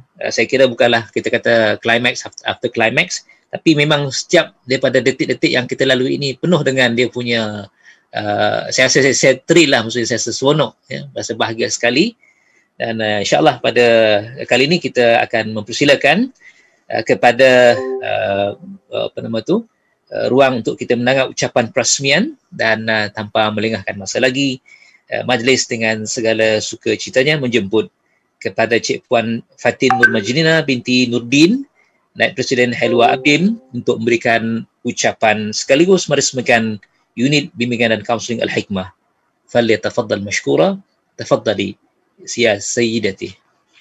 Bismillahirrahmanirrahim. Rabbi shrah li sadri wa yassir li amri wahlul 'uqdatam min lisani yafqahu qawli. Allahumma salli ala sayyidina Muhammad. Terima kasih Tuan Pengerusi Ustaz Zul Jalal yang juga merangkap Ketua Jabatan Sains Sosial dan Pendidikan KDH, dan juga ketua unit bimbingan dan kaunseling kita yang akan dirasmikan inilah yang akan kita mulakan, dan juga yang dihormati Tuan Haji Ahmad bin Muhammad Said, Pensyarakanan KDH, dan juga mantan ketua eksekutif. Saya ingat ruang bersama dengan Tuan Haji Ahmad ni adalah satu yang penting juga pada hari ini.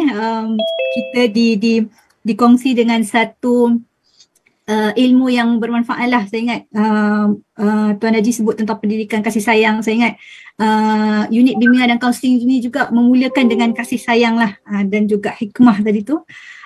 Yang berusaha Dr. Salmijah, Ketua Eksekutif KDH, seluruh tenaga kerja dan pelajar KDH, seterusnya hadirin hadirat yang saya ingat ramai juga guru-guru yang hadir bersama pada sesi kita pada hari ini, pagi ini. Assalamualaikum warahmatullahi wabarakatuh.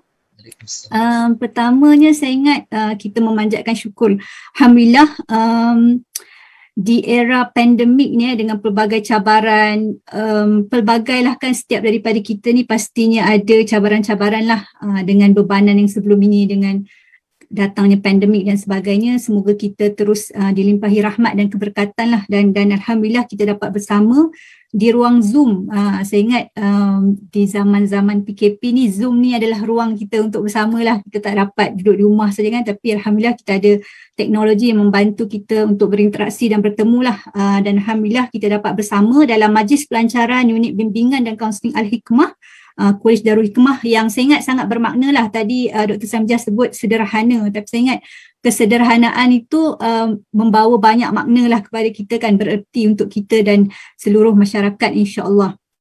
Dan saya juga ingin mengambil kesempatan ini mengucapkan terima kasih kepada penganjur lah, pihak KDH dan juga unit sains sosial tadi dan juga bimbingan kaunseling kerana menjemput saya lah untuk merasmikan satu yang sangat berbesar hati, dan saya ingat sangat terkait juga dengan apa yang kami di ABIM dan juga Helwa bawakan bersama dengan misi dan misi dari unit bimbingan dan kaunseling ni lah. Dan saya ingat ini juga satu usaha yang signifikan bagi KDH, dan juga saya ingat sekaligus seluruh jemaah besar kita lah, Wadah, ABIM, PKPM. Kita sentiasa membawa misi dan visi yang bersama kan, bila kita sebut tamadun khairul ummah, hikmah, ulul albab, semua itu bersama-sama kita bawa. Setiap unit dan agensi tu membawa unit-unit kecil sehingga membawa satu misi dan visi yang lebih besar lah, tamadun khairul ummah dan baldatun thayyibatun wa rabbul ghafur. Semua-semua tu insya-Allah kita dapat bersamalah dalam usaha menubuhkan unit bimbingan dan kaunseling ni. Dan terima kasih, tahniah, syabas kepada KDH. Saya ingat bila kita sebut tentang bimbingan dan kaunseling, dia bukan sesuatu yang asing. Daripada sekolah kita, tadi Tuan Haji Syed sebut tentang pendidikan, kasih sayang dan sebagainya, dan sebenarnya di sekolah lagi kita telah ada. Kalau saya dulu di sekolah memang ada unit bimbingan dan kaunseling ni, dan itu memang setiap daripada kita, mungkinlah generasi saya ni, pengalaman-pengalaman berbeza dengan unit bimbingan dan kaunseling di sekolah. Dan seterusnya kita juga sebenarnya di universiti, di tempat kerja dan sebagainya ada diwujudkan unit kaunseling yang untuk fungsi-fungsi meningkatkan motivasi. Kalau di sekolah itu ada khidmat nasihat ataupun khidmat bimbingan kerjaya dan sebagainya.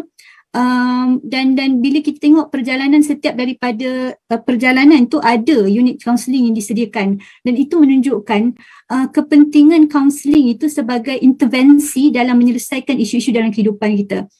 Mungkin dia adalah isu efektif, isu kita pergi ke tak, itu adalah isu kedua, tapi bagaimana sebenarnya perkara itu atau unit kaunseling itu memang wujud dan perlu ada. Itu menunjukkan pentingnya kaunseling itu dalam kehidupan kita lah, dalam membantu menyelesaikan isu-isu dalam kehidupan, sama ada ia bersifat peribadi ataupun juga kerjaya kita lah. Itu antara pentingnya lah saya lihat wujudnya unit bimbingan dan kaunseling ni. Dan hadirin sekalian, saya ingat bila kita lihatlah pada zaman masa sekarang kan, kita sebut tentang pandemik dan sebagainya.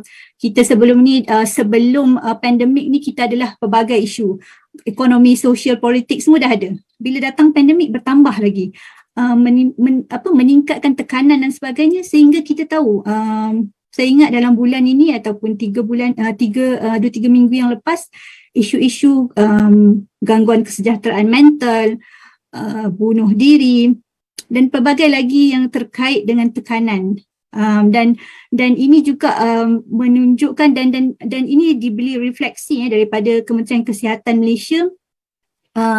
KKM juga mengeluarkan statistik yang menunjukkan daripada tahun ni, daripada 1 Januari sehingga Mei, daripada keseluruhan kementerian ada buat panggilan psikososial kan. So daripada 1000 panggilan, 90% itu adalah berkaitan dengan kesihatan mental, gangguan emosi.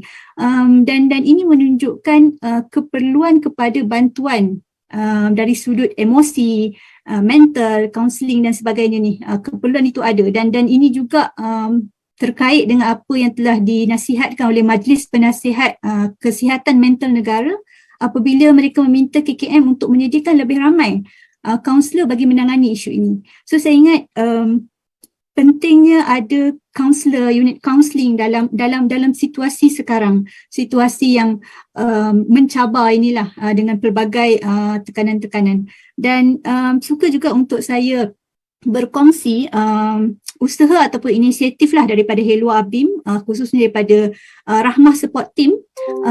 Kita telah memulakan talian rahmah ataupun satu talian sokongan, sebab kita selalu kalau ABIM kita pergi bila ada pelbagai isu kita akan pergi turun ke lapangan dan sebagainya kan, tapi bila PKP ni semua kena duduk rumah. Jadi apakah kita fikir, apakah lagi inisiatif yang boleh bantu, dan memang pada tu kita fikir mewujudkan talian rahmah ni adalah sebahagian daripada usaha yang kita boleh lakukan lah, dan daripada awal PKP 1.0 masa Mac 2020 sehingga ke hari ini pelbagai isu yang kita terima, tapi secara datanya kita tak banyak beza daripada apa yang dibentang oleh KKM, di mana hampir 50% panggilan yang kita terima memang memerlukan sokongan mental dan emosi.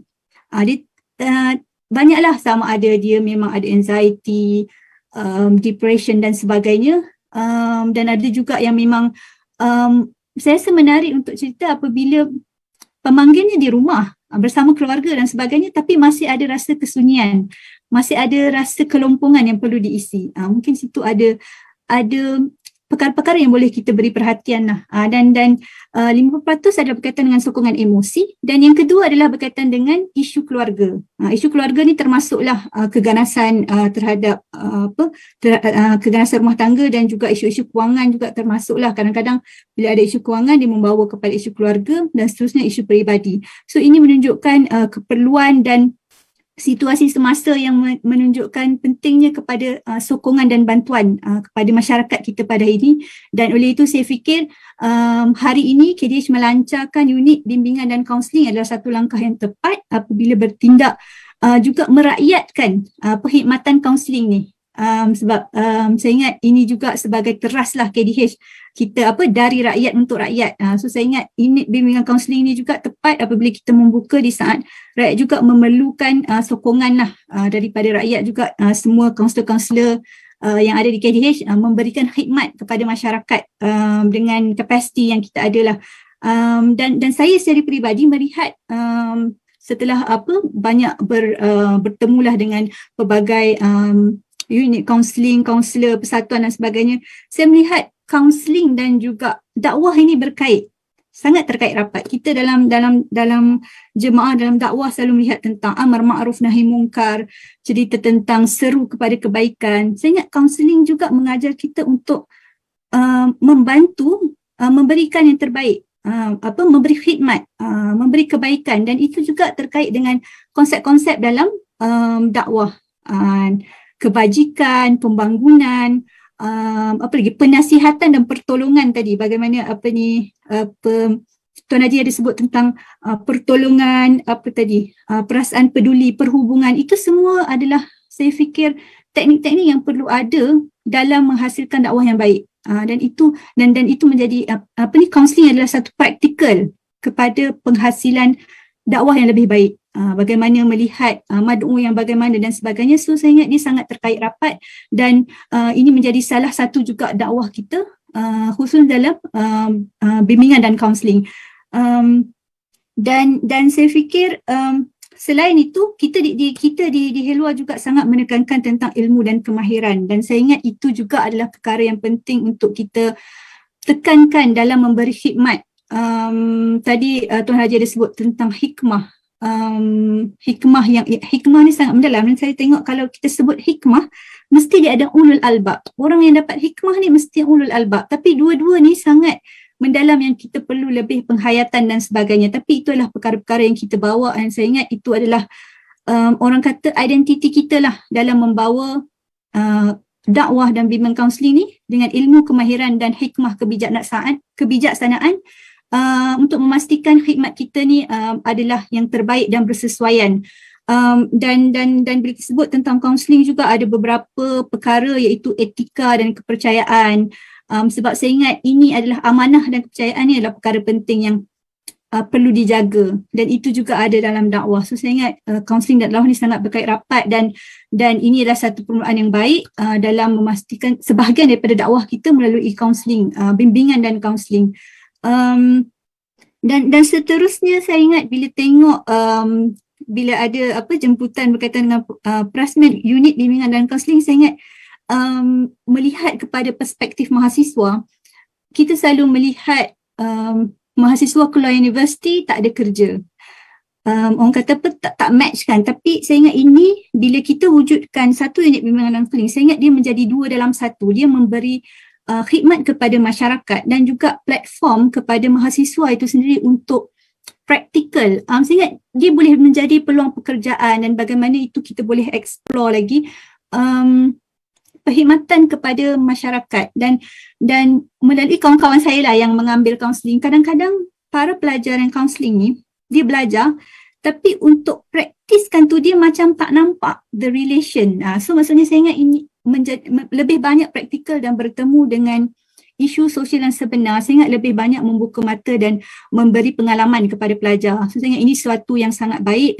Sebab itu saya ingat sangat-sangat baik dan tahniah kepada KDH membuka ruang. Saya ingat sekarang ni kita sebut tentang social entrepreneur,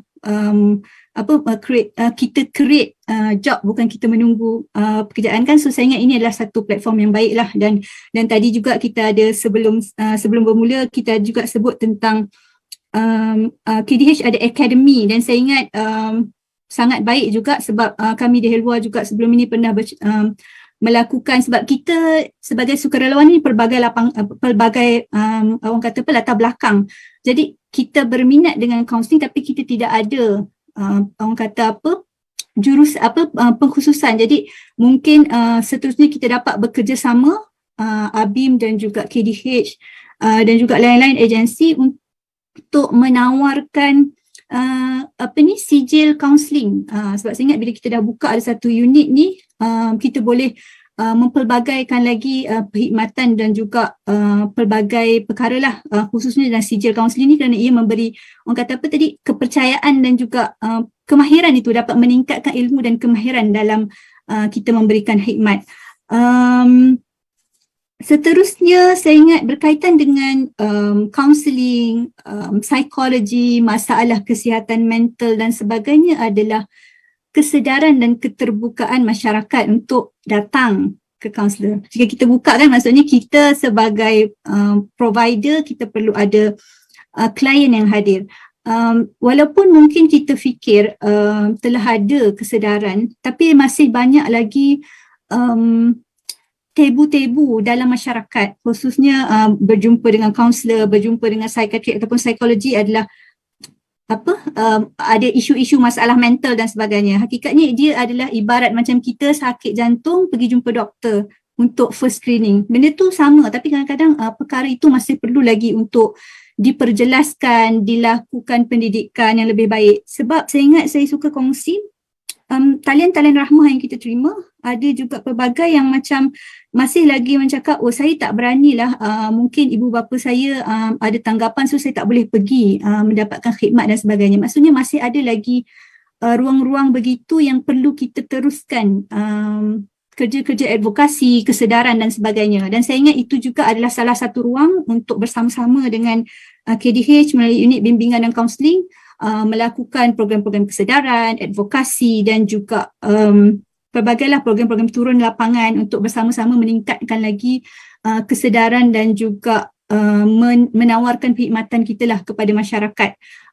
InsyaAllah saya ingat itu adalah antara perkara-perkara yang boleh kita terokai bersama dan kita bekerjasama. Dan saya ingat kita sangat berbesar hati, dan saya ingat ramai juga yang sangat sangat sangat teruja lah dengan penubuhan unit bimbingan dan kaunseling KDH, kerana KDH inilah satu institusi pendidikan bersama kita dalam jemaah yang kita sentiasa ingin turut serta menyumbang dan bersama-sama memberi sumbangan yang terbaik lah kepada dalam membangunkan pendidikan dan juga apa-apa khidmat yang ada. So sekali lagi saya ingin merakamkan ucapan tahniah syabas atas inisiatif dan komitmen KDH untuk menubuhkan unit bimbingan dan kaunseling Al-Hikmah yang sebelum ini hanya untuk internal orang kata, tapi selepas ini akan terus berkhidmat kepada masyarakat umum. Saya ingat dari rakyat untuk rakyat itu boleh terus dipraktiskan lah dalam program ini, dan penting juga untuk kita terus menetapkan niat yang ikhlas dan asas yang jelas yang dapat membantu kita kepada density yang kita sasarkan lah, insyaAllah, kerana asas yang tepat itu dapat membantu kita untuk pergi kepada sasaran yang lebih baik. InsyaAllah kita mendoakan semoga usaha ini, inisiatif ini dapat memberi kebaikan kepada kita dan juga seluruh masyarakat, insyaAllah, dan dia dapat membantu sedikit sebanyak bebanan-bebanan yang ada dalam masyarakat kita lah, insyaAllah. Saya ingat itu saja. Alhamdulillah. Sekali lagi saya merakamkan penghargaan dan terima kasih atas jemputan dan juga atas ruang ini. Terima kasih juga kepada Tuan Haji Ahmad yang berkongsi dengan satu yang sangat bermakna untuk kita hari ini. Guru-guru yang juga hadir bersama. Alhamdulillah atas ruang dan peluang ini. Dengan lafaz Bismillahirrahmanirrahim, saya dengan sukacitanya merasmikan unit bimbingan dan kaunseling Al-Hikmah, Kolej Darul Hikmah. Dengan itu, wallahu alam, wabillahi taufiq wal hidayah. Assalamualaikum warahmatullahi wabarakatuh. Waalaikumsalam warahmatullahi taala wabarakatuh. Majlis merakamkan jutaan terima kasih kepada Cik Puan Fatin Majdina, ya, Fatin Nur Majdina, di atas ucapan persembahan sebentar tadi. Hadirin hadirat tuan-tuan dan puan yang dirahmati Allah SWT sekalian, majlis telah pun sampai kepada penghujungnya. Jadi selaku pengurusi unit bimbingan dan kaunseling Al-Hikmah sekaligus pengacara majlis pada hari ini, saya ingin merakamkan ucapan terima kasih yang tidak terhingga kepada Cik Puan Fatin yang telah merasmikan program kita pada hari ini. Tuan Haji Ahmad Muhammad Said yang telah memberikan ceramah yang sangat menginspirasikan, kepada Dr. Salmijah, ya, Ketua Eksekutif yang sangat mendukung kepada kami di Jabatan Sains Sosial dan Pendidikan College. Tidak lupa juga kepada sidang hadirin yang turut serta pada hari ini, ya, kepada guru-guru saya yang hadir yang sempat saya sebutkan, yang saya tak sempat saya mohon maaf, Prof Zainab, ya, daripada UKM, Al-Fadhil Ustaz Ismail Cikgu daripada pimpinan wadah pusat, dan semua guru-guru dan juga para asatizah, ya, para inspirator bagi diri kami, ya, mudah-mudahan dengan sokongan dan juga dukungan tuan-tuan dan puan-puan sekalian menghadiri program pada hari ini dari awal sampai ke akhirnya, masya-Allah tabarakallah, tak terbalas sebenarnya jasa kalian, ya, ke atas kami, ya, dengan kehadiran dan sokongan itu sebenarnya ialah doa bagi kami dan juga inspirasi juga bagi kami. Ya, moga Allah Subhanahu Wa Taala memberikan sebesar-besar taufik dan juga pahala kepada anda sekalian, dan insya-Allah dibalas jannah oleh Allah Subhanahu Wa Taala di akhirat nanti. Saya selaku pengurusi majlis pada hari ini, ya, ingin memohon maaf di atas segala kekhilafan dan juga keterlanjuran dalam mengendalikan program pada hari ini. Jadi kami dalam unit bimbingan dan kaunseling Al-Hikmah ini amat memohon, ya, kepada tuan-tuan sidang hadirin kepada cadangan-cadangan apa sahaja yang baik untuk kami laksanakan di college, merentas kepada anak-anak murid kami dan juga petugas-petugas kami, juga kepada rakan-rakan agensi, ya, Taski, Seri, SMI, ya, dan juga agensi yang lain, ya, memohon agar didoakan kepada kami, dan kalau ada keperluan dan kelapangan ingin berkongsi kebaikan, kami bersedia insya-Allah untuk bersama-sama untuk kami dapatkan pengalaman dan pembelajaran. Mudah-mudahan itu kami akan lebih matang dalam melaksanakan dakwah, ya, dan juga bimbingan dan kaunseling ini, ya, di masa-masa yang mendatang. Jadi justru itu ya, saya ingin menyatakan juga bahawa apa yang baik itu dari Allah Subhanahu Wa Taala jua, dan yang lemah itu daripada hamba-Nya dan kami yang menyelenggarakan aktiviti dan program hari ini. Dan untuk akhirnya ya, saya ucapkan sekali lagi ucapan jazakumullah khairul jaza. Terima kasih banyak di atas semua sokongan tuan-tuan dan perempuan sekalian ya. Dan akhirnya marilah sama-sama kita akhiri pertemuan pada pagi ini dengan bacaan tasbih kafarah dan suratul asr. Subhanakallahumma wa bihamdika asyhadu an la ilaha illa anta astaghfiruka wa atubu ilaik. Subhanakallahumma wa bihamdika asyhadu an la ilaha illa anta astaghfiruka wa atubu ilaik. Subhanakallahumma wa bihamdika asyhadu an la ilaha illa anta astaghfiruka wa atubu ilaik. Bismillahirrahmanirrahim. Wal 'asr. Illal ladzina amanu wa 'amilus shalihat wa tawassaw bil haqq wa tawassaw bis sabr. Mohon kepada tuan-tuan untuk kita stay sekejap untuk kita ambil foto beramai-ramai.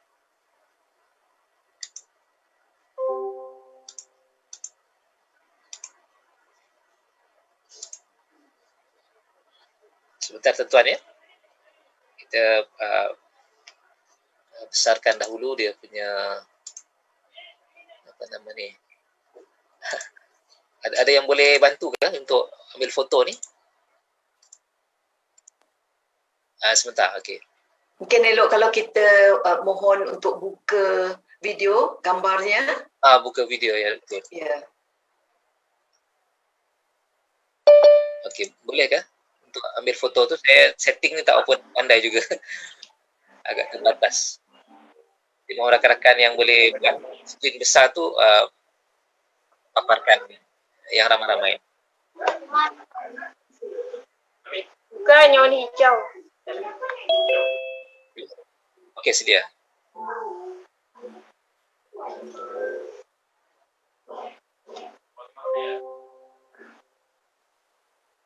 Puan Hamba ambilkan foto ya dengan husband.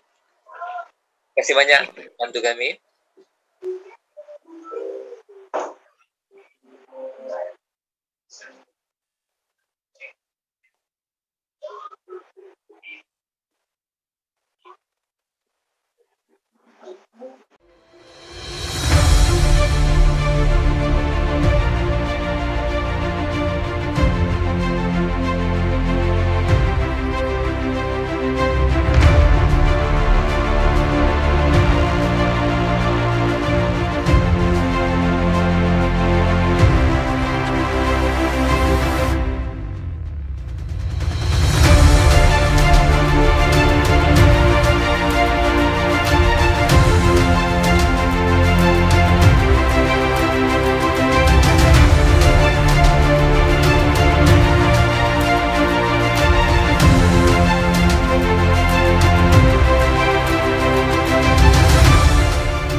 Kami bertekad untuk menghasilkan graduan yang bertaraf antarabangsa yang memiliki nilai-nilai murni berdasarkan kepada falsafah pendidikan Al-Hikmah.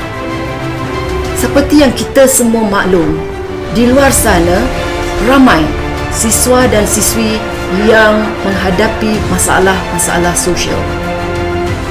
Ini bukan disebabkan oleh mereka itu tidak berpendidikan, namun mereka mungkin kurang dari segi sentuhan rohani dan sentuhan nilai-nilai murni seperti yang dijelaskan di dalam Al-Quran surah Al-Luqman ayat 12 hingga 19. Kami berjanji, kami akan berusaha sedaya upaya untuk mencapai matlamat Kolej Darul Hikmah. Oleh itu, saya menyeru semua warga Kolej Darul Hikmah untuk bersama-sama dengan saya menghasilkan para graduan siswa-siswi berhikmah. Saya terima. Saya terima.